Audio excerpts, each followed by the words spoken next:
할렐루야. 아멘. 저희 오늘 디모데전서 1장 12절부터 17절 말씀을 같이 읽었습니다. 그리고 제가 제목을 죄인을 구원하시려고 이렇게 적었습니다. 그래서 오늘 찬양 부르신 집사님, 인도하신 집사님도, 그리고 찬양도 특히나 저희 예배 전에 찬양할 때 계속 죄인, 회개 이 얘기가 엄청 많이 나왔습니다. 그렇죠. 우리 실제로 내가 죄인임을 알지 못하면, 그리고 내가 죄에 있음을 알지 못하면 복음을 받아들이기가 참 쉽지 않죠. 불가능하다고, 거의 불가능하다고 교회에서 이야기할 정도로 내가 죄인임을 깨닫는 것이 너무나 중요하다, 이런 이야기를 교회에 나오시면 많이 듣습니다. 그리고 내가 언제 하나님의 은혜를 깨달았느냐 하고 간증하실 때도 내가 죄인임을 깨달았을 때, 우리 원로 목사님 매번 간증하실 때 그런 말씀 많이 하셨죠. 돼지. 이 말씀만 하셔도 아시죠? 하도 들으셔서. 예. 그렇게 눈물 콧물 흘리시고, 예. 그러므로, 그러니까 죄인임을 깨달은 것에 대한 어떤 이야기. 그래서 우리는, 내가 죄인이다, 여기에 상당히 집중하는 경향이 있습니다. 그리고 필요하기도 하고요. 그런데, 한번 반대로 한번 말씀드려보고 싶습니다. 교회에서는 또한 이야기합니다. 내가 죄인임을 아는 것 또한 은혜다. 은혜가 있어야 내가 죄인임을 알 수 있다. 내가 죄인임을 알아도 은혜가 없으면 내가 변화될 수 없고, 내가 하나님의 구원에 있을 수가 없고, 예. 또 생각해 보시면 그렇죠. 닭이 먼저냐, 알이 먼저냐, 맨날 싸우죠. 예. 뭐가 먼저일까요? 예? 닭? 누가 그래요? 예. 은혜가 먼저일까요? 죄인임을 깨닫는 게 먼저일까요? 은혜. 이거 확실하죠? 예, 은혜. 제가 오늘 우리 예배 시작할 때 찬송을 불렀습니다. 나 같은 죄인 살리시. 제가 이 찬양 설교에서 이야기할 때마다 저는 영어 버전이 좋다고 말씀드리죠. 예, Amazing Grace. 놀라운 은혜. 예. 한국 정서에는요, 나 같은 죄인 살리시니 참 어울립니다. 우리는 눈물 콧물 흘려야 되거든요. 예, 내가 죄인임을 통에 자복해야 되거든요. 우리 예전을 생각해 보시면 예전에 막 부흥회가 있고 그냥 엄청나게 그냥 뜨겁게 기도하고 회개하고 불길이 타오를 때 생각해 보시면요, 예, 일단 눈물 콧물이 빠져야 되죠. 제가 좀 희화시켜서 말씀드렸잖아요. 내가 죄인임을, 우리가 죄 가운데 있음을, 내가 돌아설 필요가 있음을 강력하게 깨닫고, 그 깨달음이 주님 앞에 나오게 하는 그런 회심의 경험을 강조했죠. 여기 다 그 시절 겪고 오신 분들이세요. 예. 몇몇 분, 몇몇 청춘 빼놓고 다 그 시절 겪고 오신 분들이세요. 그래서 오히려 나 같은 죄인 살리시니 우리 한국의, 예, 교회의 상황에 더 어울리는 번역임은 확실해요. 예, 그걸 제가 부정하는 것이 아니에요. 그런데 어메이징 그레이스라 그럴 때는요, 내가 죄인임을 강조한다기보다 놀라운 은혜를 강조하죠. 그 은혜가 나를 구했고, 그 은혜가 나를 변화시켰고, 그 은혜가 나를 끌고 왔고, 그 은혜가 많은 유혹과 위험과 이런 많은 삶의 굴곡에서 나를 지켜왔고, 예, 어메이징 그레이스의 가사를 나중에 한번 보시면요, 영어 버전 보셔도 되고 해석 버전 보셔도 됩니다. 예, 그러나 거기에는 그렇게 되어 있습니다. 은혜가 나를 만나셨고, 나를 지켰고, 앞으로도 지킬 것이고, 결국 내가 마지막까지, 내가 죽어도 세상이 녹아버리고 해가 빛을 잃어도 나는 그와 함께 있을 것이다. 예. 그래서 놀라운 은혜입니다. 예. 처음에 어메이징 그레이스 시작할 때요, 놀라운 어메이징 그레이스하고 How sweet the sound 그럽니다. 얼마나 달콤한 소리인가. 은혜 너무 좋지 않으세요? 은혜. 물론 제가 설교 끝나고 성도님들이 그러십니다. 은혜 받았다고. 우리 솔직히 얘기하죠. 감동받았는 거죠. 좋게 얘기해도. 예, 그런 감동이 아니라, 그런 잠깐의 마음의 울림이 아니라 나를 완전히 뒤바꾸는, 나를 아주 뒤집어 버리는, 도저히 한거할 수 없고 받을 수 없는 상황에서 나를 일으키는 은혜. 씻을 수 없는 죄를 씻어주시는 하나님의 은혜. 죄보다 은혜가 더 크다. 우린 이렇게 이야기하죠. 죄를 경시하면서 말씀드리는 것이 아닙니다. 죄인임을 깨닫는 것이 중요하지 않다고 말씀드리는 것이 아닙니다. 그러나 우리는 은혜 아래 살아가는 존재입니다. 은혜가 없었으면 지금의 우리가 없습니다. 그리고 믿음에 대한, 저는 그런 생각도 합니다. 믿음에 대한 가장 확실한 어떤 표현 중에 한 가지는요, 믿음은 은혜에 대한 반응입니다. 하나님을 알고 그렇게 하나님을 의지하고 하나님께 신뢰하는 나의 반응은 다른 말로 표현하면 믿음입니다. 우리에게 그렇게 얼마나 놀라운 은혜를 인가 하나님을 찬양할 수 있고 하나님을 기억할 수 있고 하나님을 나타낼 수 있는 그런 은혜가 우리 안에 충만하시기를 주님의 이름으로 축원합니다. 내가 죄인이다. 이것도 갖고 다니시고요. 내가 은혜 입은 자다.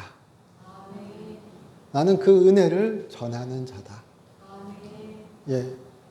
혼자 갖고 있으면 안 되죠. 그걸 전하셔야 됩니다. 그래야 은혜 받은 자입니다.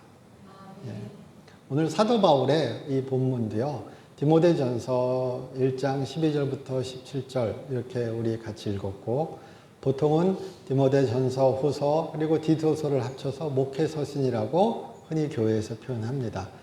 목회자에게 주었다, 목회에 대한 이야기다, 이래서 목회서신 이렇게 얘기하는 것 같습니다. 이 디모데전서는 에베소 교회를 담당하게 된 디모데에게 보낸 편지로 익히 알려져 있고요. 쭉 에베소 교회의 문제인 어떤 영지주의적 성향, 그리고 그런 율법에 대한 금욕주의건 쾌락주의건 율법에 대한 잘못된 적용, 이런 것들에 대해서 디모데에게 가서 잘 다스리고 잘 화합하고 그렇게 하나님의 공동체를 이룰 것을 부탁하는, 너는 하나님의 병사로서 싸우라, 이렇게 싸운다는 게 치고받는 거 아니죠. 성령으로, 그리고 그렇게 말씀으로, 그리고 그렇게 은혜로 교회와 화합할 것을 부탁하는 서신서 편지입니다. 그 중에 오늘 우리 본문이 들어가 있습니다. 내가 이런 사람이야, 나 이런 사람이야 그럴 때요, 우리 요즘 중요하죠. 항상 우리 사회가 미국 사회랑 상당히 많이 가까워진 것 중에 한 가지가 자기 자랑을 잘해야 됩니다. 예전에는요, 여전히 그렇긴 하지만 예전에는 자기 자랑하면 뭐라 그랬죠? 저 겸손하지 못한 사람. 무조건 고개 숙이고 익은 벼가 고개 숙인다고 이걸 최고로 쳤죠. 요즘은 그런 표현도, 그런 경향도 분명히 존재하지만 내가 어떤 사람이고 내가 어떤 일을 했고 내가 얼마나 자신감 있고 안 돼도 된다 그러고, 이거 중요하죠. 사회생활 하시는 분은 아멘 하시는 거예요. 겸손한 거 그렇게 그렇게 그것보다 일단 나 이런 사람이야. 경쟁이 심해지고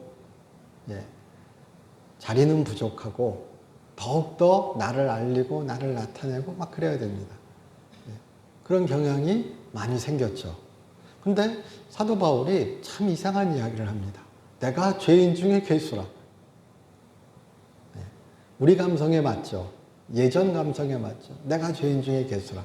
물론 여전히 내 과거는 이랬는데 내가 지금은 이렇습니다. 이거 잘 팔리는 이야기입니다. 그런 이야기들 많이 하죠. 그러나 그 이야기의 중점은요, 내가 여기에서도요, 내가 죄인 중에 괴수가 중요한 게 아니라, 아까 제가 처음에 말씀드렸죠. 그런 자에게 하나님이 오셨다. 내가 도저히 바라고 바랄 수도 없는 자에게, 내가 박해자요, 내가 그렇게 주를 믿는 자들을 압송하고 죽음에 이르게 하는데 일조하고, 그렇게 하였는데, 그러니까 사도 바울이 어찌 보면 우리 그런 얘기 자주 하진 않지만 예수 믿는 자들을 많이 죽게 하였을 것입니다. 만일 유대교에서 그렇게 사람들을 죽였다면, 예수 믿는 자들을 죽였다면 사도 바울도 거기에 상당히 일조하였을 것입니다. 그래서 사도 바울 평생에 그 십자가를 굴레를 지고 가야 했습니다. 많은 공격을 받았을 것입니다. 그래서 사도 바울은 그의 서신서에서 곧잘 내가 사도다 강조합니다. 그러나 오늘 디모데에게 보낸 편지에서 그렇게 얘기합니다. 내가 죄인 중에 괴수라. 오늘 우리 본문 보시면요, 13절입니다. 내가 전에는 비방자요, 박해자요, 폭행자였으니 다 나오죠. 이러면은 바울이 어쨌는지 알만하죠. 그리스도인의 입장에서 그가 회개하고 혹은 회심하고, 회개란 말보다 회심을 자주 쓰죠. 그가 회심하고 그리고 그의 예전 모습을 보았을 때 그는 박해자요, 비방자요, 폭행자였습니다. 이런 일을 다 했다고 봐도 무리 없습니다. 도리어 긍휼을 입은 것은 내가 믿지 아니할 때에 알지 못하고 행하였습니다. 우리 주의 은혜가 그리스도 예수 안에 있는 믿음과 사랑과 함께 넘치도록 풍성하였도다. 그러니까 우리는요, 얼마나 그가 죄인이었나에 집중하지 마시고 하나님께서 그에게 얼마나 참으시고 얼마나 그에게 대한 계획을 세우시고 그를 인도하시는지를 한 번쯤 돌아볼 수 있기를 소망합니다. 우리 자신에게도요, 내가 얼마나 죄인이었는지 잊지 않은 건 너무 중요합니다. 그러나 한 발짝 나아가셔야 되죠. 이제 나는 주의 보혈로 씻긴 자요. 물론 우리가 죄와 평생을 싸워야 하지만, 죄인이며 의인이라 얘기하지만, 내가 죄인임에 잡혀 있는 것이 아니라 은혜로 변화되어 앞으로 나아가야 하는 자들입니다. 평생을 그렇게 성화의 삶을 이루어야 하는 사람들입니다. 16절이죠. 그러나 내가 긍휼을 입은 까닭은 예수 그리스도께서 내게 먼저 일체 오래 참으심을 보이사 후에 주를 믿어 영생 얻는 자들에게 본이 되게 하려 하심이라. 주님께서 사도 바울을 만났을 때 사도행전 상에서 주님께서 당신 누구십니까? 이러니까 내가 박해하는 예수라. 엄마 이렇게 되죠. 내가 박해하는 예수라. 사도 바울은 예수님을 박해했다기보다 예수님을 믿는 사람들을 박해하였죠.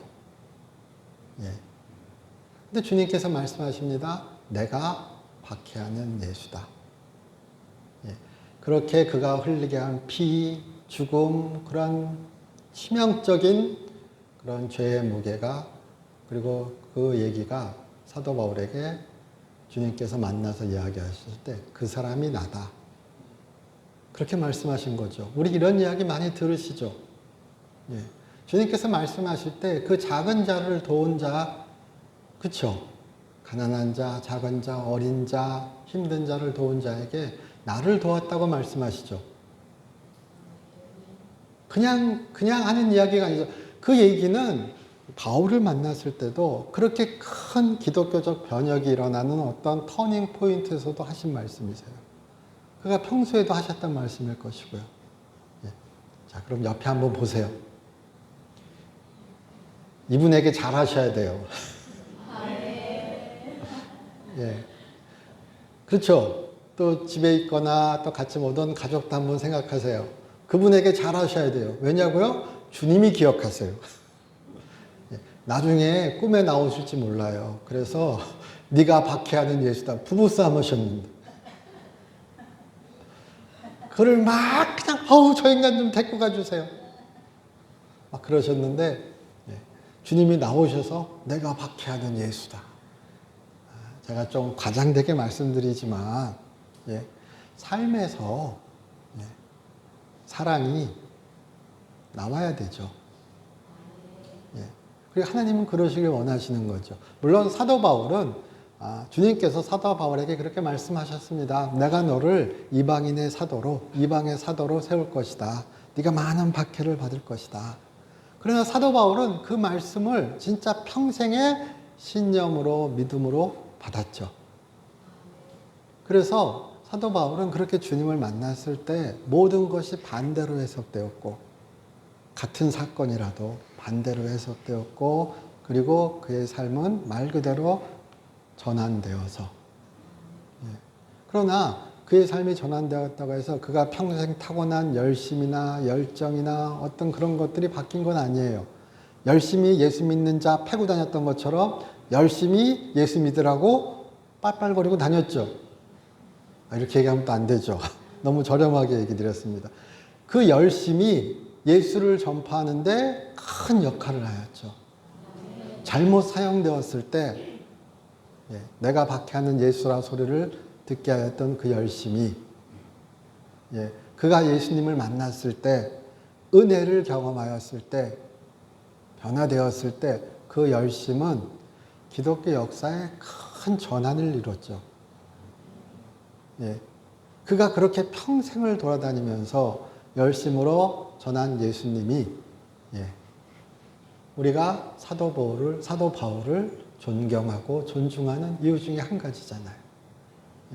하나님이 나를 사용하실 때, 우리를 사용하실 때 얼마나 큰 일이 일어나는지 우리는 고대하셔야 합니다. 기대하셔야 합니다. 내가 죄인이라 그냥 머물러 계지 마시고 하나님, 내 주께서 주신 허락하신 내 재능을, 내 삶의 이야기를, 내 능력을 주님을 위하여 사용하게 하여 주시옵소서. 주님께서 나를 통하여 큰 역사를 이루어 주시옵소서. 되게 80년대 이야기 같습니다. 그러나 이렇게 기도하시기를 소망합니다. 하나님이 우리를 사용하시기를, 우리 삶을 들어쓰시기를. 그래서 이렇게 사도 바울처럼 그가 내게 오래 참으시고 나를 위하여 준비하시고 나에게 일을 맡기셨다. 우리가 그것을 소명이라고 얘기하든 사명이라고 얘기하든 그런 어떤 믿음의 결단이, 결심이, 신앙의 목표가 우리 안에 가득하시기를 소망합니다. 바울 부럽지 않은 우리 교회 집사님들, 권사님들 되시기를 소망합니다. 아멘 하셨어요. 제가 오래 같이 있어서 아멘 소리 들으면 누가 하신지 알아요. 저한테 하신 게 아니라, 그쵸?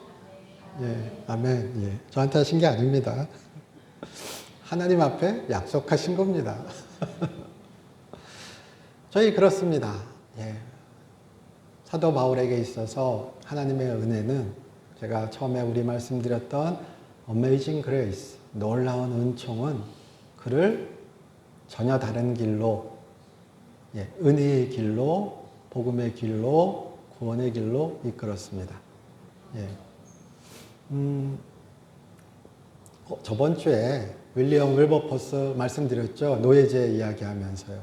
그 윌버포스에게 존 뉴턴, 어메이징 그레이스를 지은 목사님 신부라 그래야겠죠. 성공의 분이니까.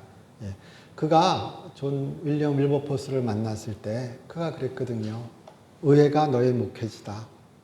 너의 교회다. 너의 사역지다. 거기서 너의 사역을 펼쳐라. 그래서 존 뉴턴은 유명하죠. 노예무역상으로요. 왜 처음 들어보는 것처럼 그랬어요. 몇 번씩 들으셨잖아요. 귀에 딱지 앉으셨을걸요. 존 뉴턴에 대해서 어메이징 그레이스. 그가 그렇게 풍랑 속에서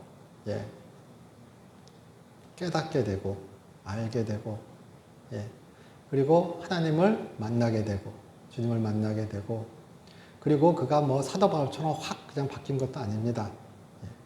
그렇게 노예선 선장으로 하는 와중에 풍랑 가운데 주님을 만나게 되고 그리고 좀 바뀌긴 했습니다. 그래서 노예에 대한 대우를 더 좋게 하고 이렇게 하고 하면서 노예선 선장을 계속 하다가 병이 걸린 가운데 다시 또 깨닫고 그 다음에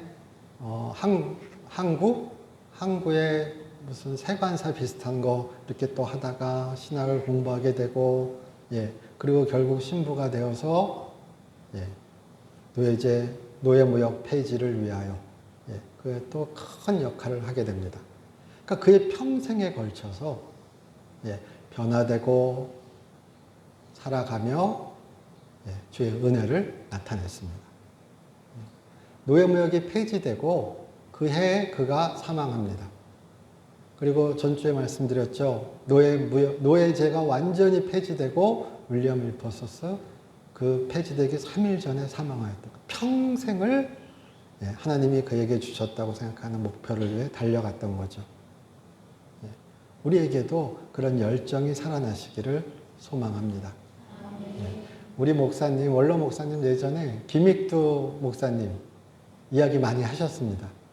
끄덕끄덕 하시는 거 보니까 김익두 목사님도 좋아하셨다나 봐요. 김익두 목사님 일화 중에 제가 오늘 이렇게 찾다가 보니까 재밌는 게 있습니다.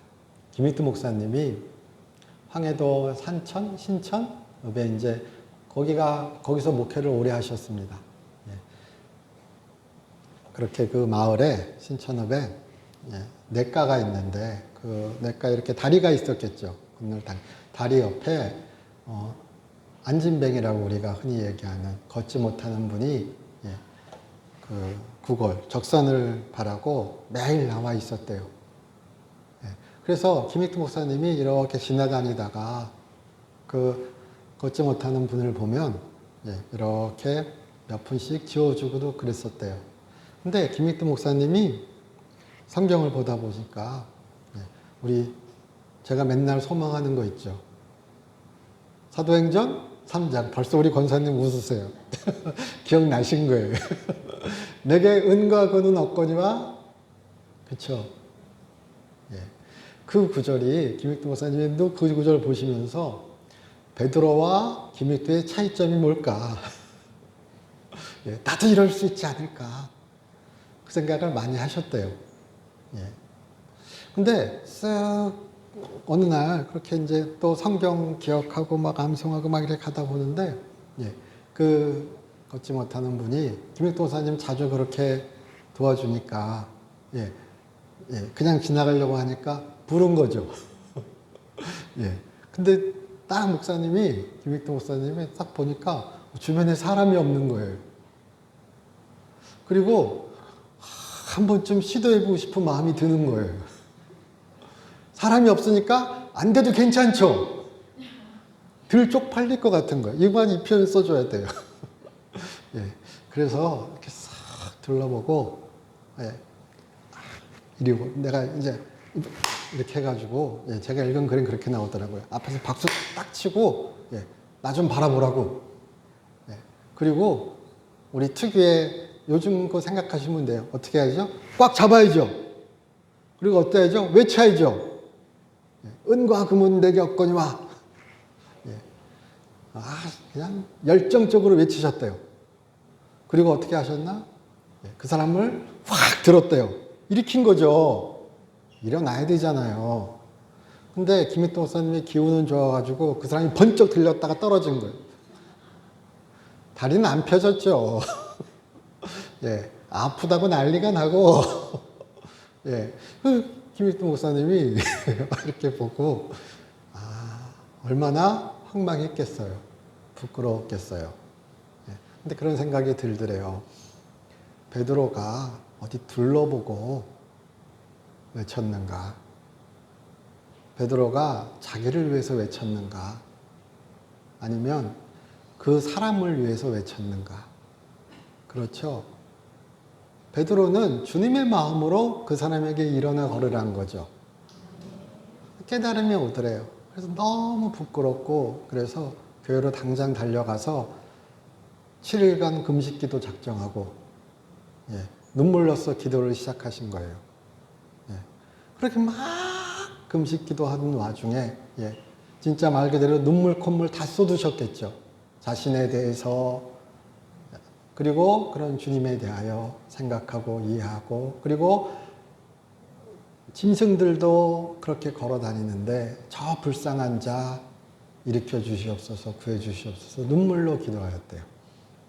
6일째 되고 7일째 마지막 날 갑자기 주님이 일으키신 거예요. 그래서 그 사람한테 6일 굶었으니까 얼마나 힘들겠어요. 아무리 번쩍대는 장사라도 그냥 걸어가가지고 그 사람한테 다시 갔더니 그 사람이 어떻겠어요? 나를 내팽개친 그쵸? 그 사람이 이번에는 눈두덩이 이렇게 돼가지고 막 이러고 온 거예요. 얼마나 무섭겠어요. 그런데 그런 거예요. 내가 회개하고 주님께 7일간 지금 기도하는 와중에 마지막 날이다 오늘. 우리 같이 교회 가서 기도하자. 그래가지고 그 사람을 업고 기운도 좋으세요. 6일 금식하고 어떻게 업죠? 그렇게 업고 서로 그냥 비틀비틀 거리면서 교회를 갔대요. 그래서 그날 밤새 둘이 기도한 거예요. 금방 고쳐주실 것 같죠? 밤새 그렇게 둘이 기도하는 와중에 새벽 미명이 떠오르는데 그 사람이 일어난 거예요.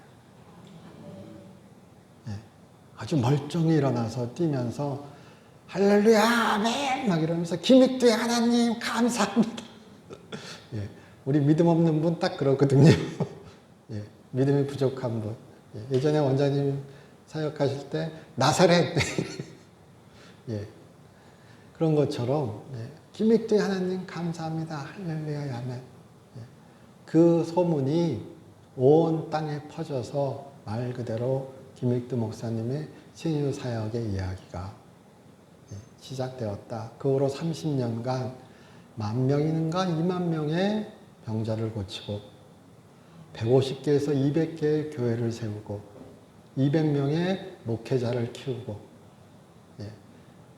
신사참배 반대하다가 목사 면직되고 평신도로 살아가다가 마지막은 그 신천교회라고 제가 그 황해도 거기라고 알고 있는데 기억은요.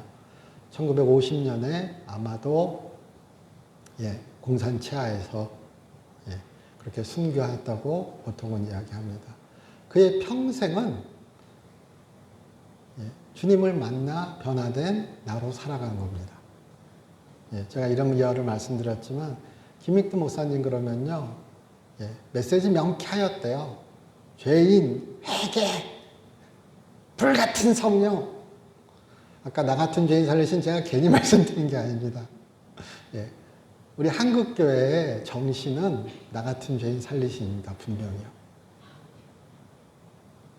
그러나 그 위에 은혜를 더하십시오. 나 같은 죄인 은혜로 나에게 오셨다. 은혜가 나를 덮으셨다. 은혜가 나를 붙잡고 은혜가 나를 이끈다. 그러나 그 은혜는 나를 위한 것이 아니라 세상을 위한 것이요.